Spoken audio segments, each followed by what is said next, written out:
What's up, guys? So this morning I just dropped off my fiance and our daughter up at the airport. They're going on a week-long trip. I think it's about a week, maybe a little more. They're going up to New Jersey to take care of some things, so that gives me the next week to really focus on working on car stuff. Not all the GTI. I mean, as I said before, I sell car parts, so I get to take this time to really catch up on getting some work done. It gets a little tough in the summertime because with my daughter not being in school, that means during the day I'm hanging out with her. I can't really be in the driveway all day long, every other day, because me and my fiance switch days. That's part of what you deal with when you work for yourself. So we'll see where this goes this week. I'll see what I can get done. I do also have a little addition to the family. Not much to say about it yet. Just picked it up. Haven't quite gotten a hold of the title yet. It's a 1990 BMW 325i. I'm learning as I go. I haven't done anything to it yet, but I'm learning about the cars just from doing a little bit of research. This one is the M20B25 engine. It's a straight 6. I believe it's around 2.7 liter. This is the 1990, so it's the plastic bumpers. I guess this is around when they did a facelift on them. It doesn't run yet, as far as right now. I tried to turn it over. It turns over fine, but it's pissing fuel all out of the bottom. I'm really not in a position to start doing any work on it right now with all the other stuff I got on, but I'll get to it soon. And the best part about it is I only paid 50 bucks. So yeah, the owner is working on getting me the title. He didn't want to be bothered with it anymore, so it's just been sitting. And believe it or not, it's a 5-speed. It's fairly clean. It's all complete, and I don't think that it's ever been, doesn't look like it's ever been molested at all. It's all kind of original. Not for long. So I think I'm actually probably going to make this one into a race car too. I could part it out and make some money off of it, but for 50 bucks, I mean, if I can get this thing running, I might just make this kind of a burnout drift car and take it to the shows. So let's put that one on hold for now, because I really got to get back to the Volkswagens for this week. Because as I said before, I'm shooting for early next month to have my car at least somewhat drivable. And since I don't have all the money to throw into that car, I need to make extra money in order to put into the project.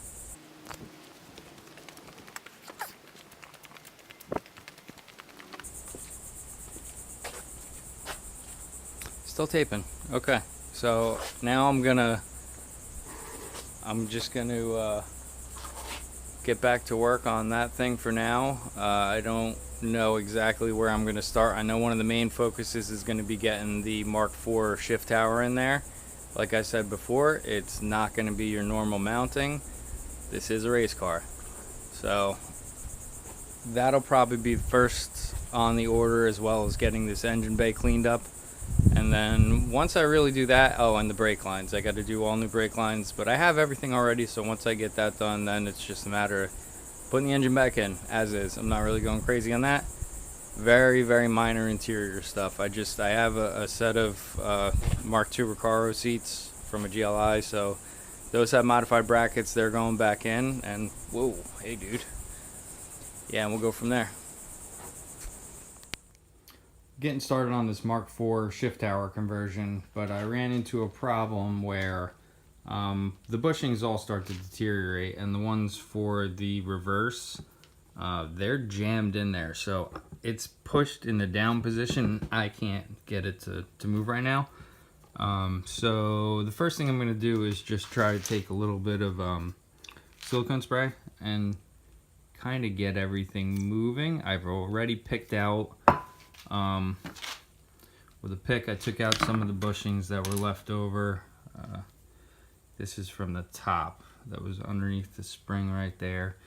They make a kit.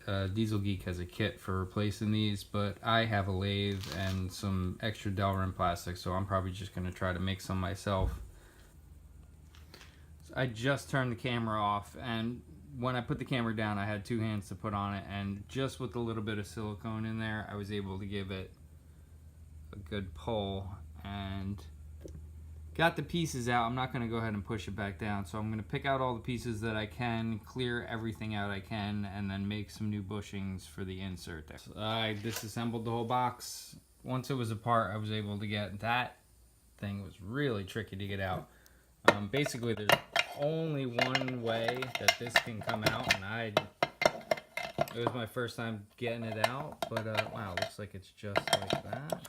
No, it had the other part was in too, so it made it a lot harder. But yeah, now that I got it out, I can see exactly what's going on. There's silicone mixed with what's left of the bushing. That's disgusting. So yeah, once I get some sizes pulled off of here and the inner diameter of there, I can start making a few bushings, just the top and bottom bushing, and then that'll be taken care of. And I'm picking up a first gear getter from a kid in Jacksonville tomorrow. He's got one that he barely used, so that'll be taken care of. This bushing right here, I can make that one no problem. That's just a regular interference kind of fit, not even an interference fit. Making an interference fit, but the only one that's gonna give me a little bit of a hard time is, where'd it go? Oh, this one right here, since it needs to have a little bit of a pivot to it, it actually clips onto a ball. So I'm not sure exactly what I'm gonna do. It clips onto the ball pretty good, but then there's a lot of play between this bushing and the ring for the cable. So I may just make an insert to fit between the two, custom size, just to take up the play until I figure something else out. Okay, so the first bushing is done. This is the bushing for the side-to-side cable. It's the old one.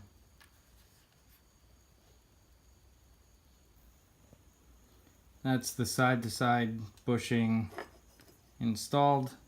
Real nice tight fit on the posts.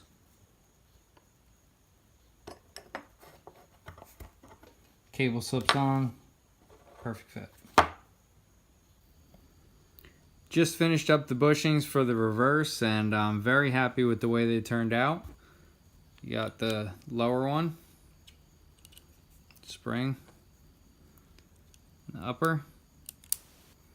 I don't want to put it on the shaft just yet.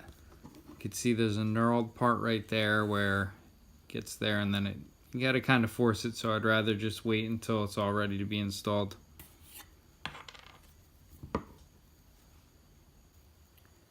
One other thing I'm going to have to address are these cable ends. This one's stiff. This one's not. Something's broken on the inside. I did see there were some really nice brass inserts that you punched out the inside and put them in place and then held them in with a C-clip. I didn't see them available anymore, but either way I'm going to make myself a set of them.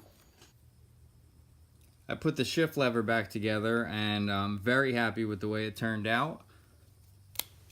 It's got a real clicky action to it. The clicking is actually the two bushings, two Delrin bushings, pushing together on each other instead of two soft rubber bushings, so it actually clicks when you push it down. I put a little bit of white lithium grease. There's a few rings. It almost looks like where you would have an O-ring seated inside on the black.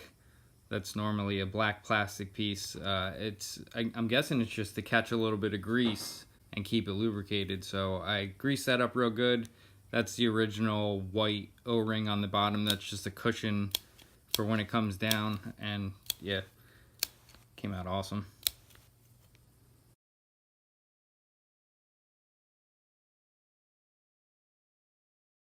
Going overboard as usual.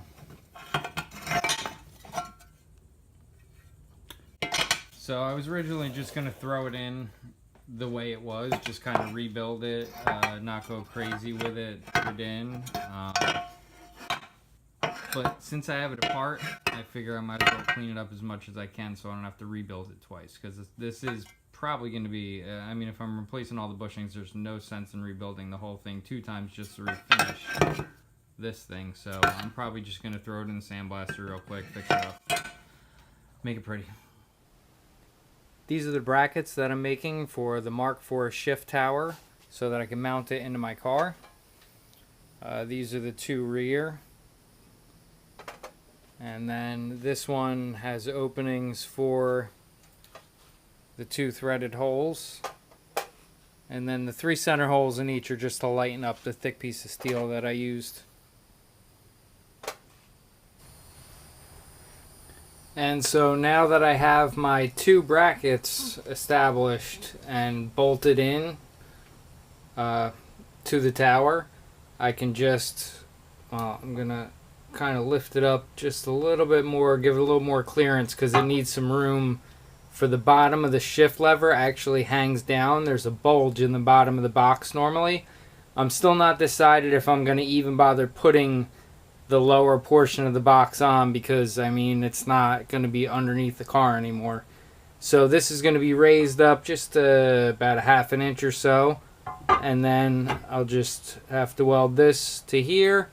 This is going to have, I'm going to make a bung, a threaded bung, and I'm going to weld that to the tunnel.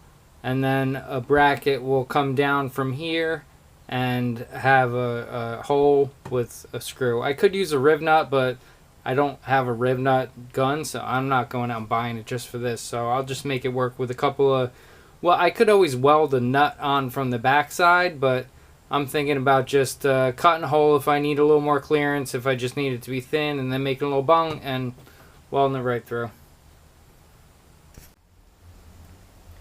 So now I'm just trying to finalize the placement of the box. It's kind of hard because this is like a magnesium or, you know, something like that. I don't think it's aluminum, but you can't stick a magnet to it, so I've got just a couple magnets bracing it up. But this is where the center was before, so it should be sitting right around here, centered right there, which should place my hand in really good proximity to the shifter.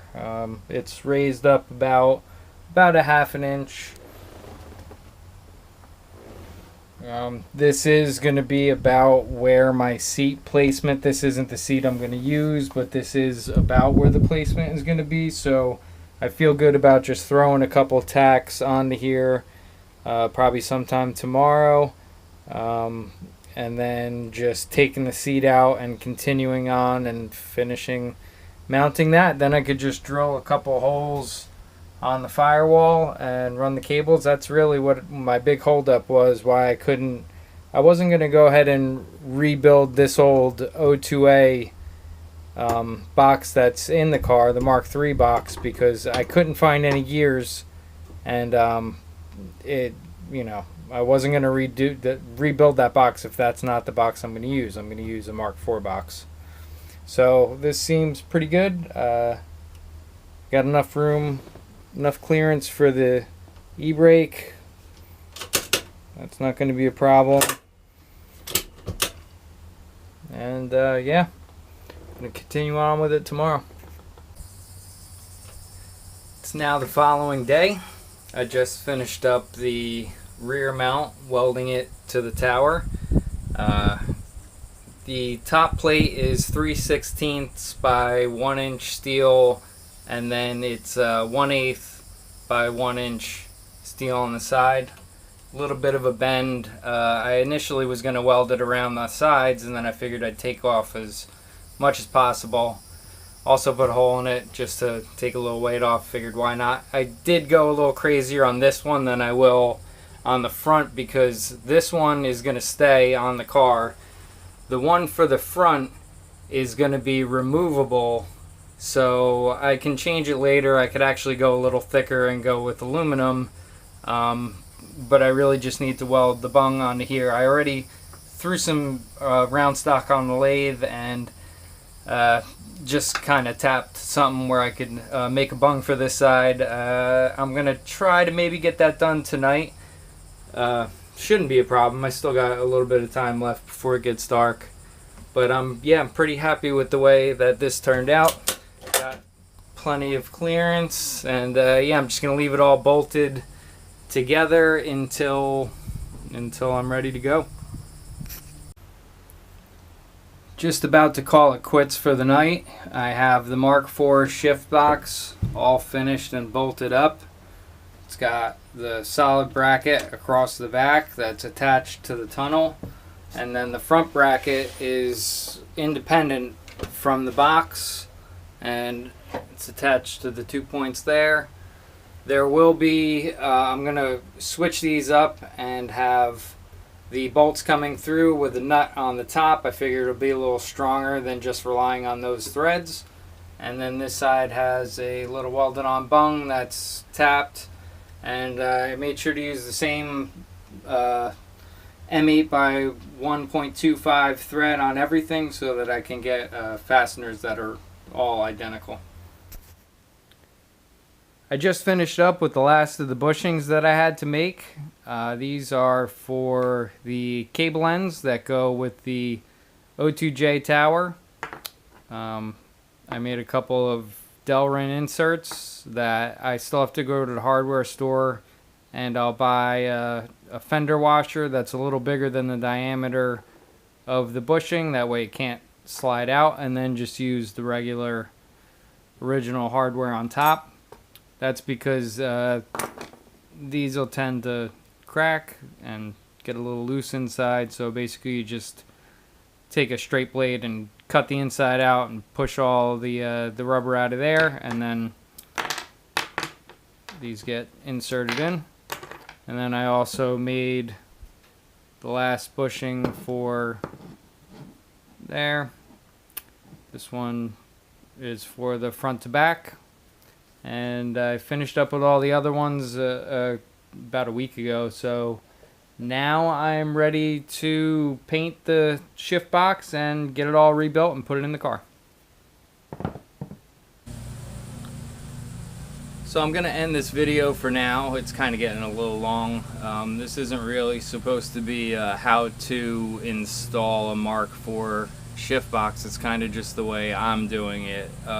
The way I've seen it done, it's usually done in the UK, and the guys usually just use a Polo shift box because it has 4 holes on the bottom, so you can just easily mount it to the top of the exhaust tunnel. So this is just the way I'm doing it. I did go and pick up some washers that I needed for the cable end links. So this is the O2J tower. I'm going to be stealing it off of this parts car, and I just went and I got a nice thick stainless fender washer to kind of bridge the top. I'm going to make a new design. It's going to be a 2-piece design, so you don't need this extra bit in there. It's kind of unnecessary. I was really just going off of the way that everybody else had made them in the past. It was one piece with either a C-clip retaining it or other ways. I don't love this way. I think there are better ways to do it. I did get a washer for the other side too, so now I could steal that out. Like I said, I'm gonna end it now because I do have more things to do before I'm ready. I mean, next thing I got to do is going to be to drill the holes for the cables to come out, but I still got to take this off. I got to clean up the firewall. I have to weld up the hole for the heater core tubes. I have to weld up the hole for the AC. I have to weld up a couple or get plugs for the holes over here. So I take the brake booster off.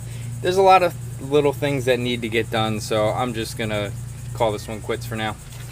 So yeah, next video is probably gonna focus, I would imagine, on engine bay stuff, getting stuff cleaned up and ready for the engine to go back in. Alright, thanks a lot.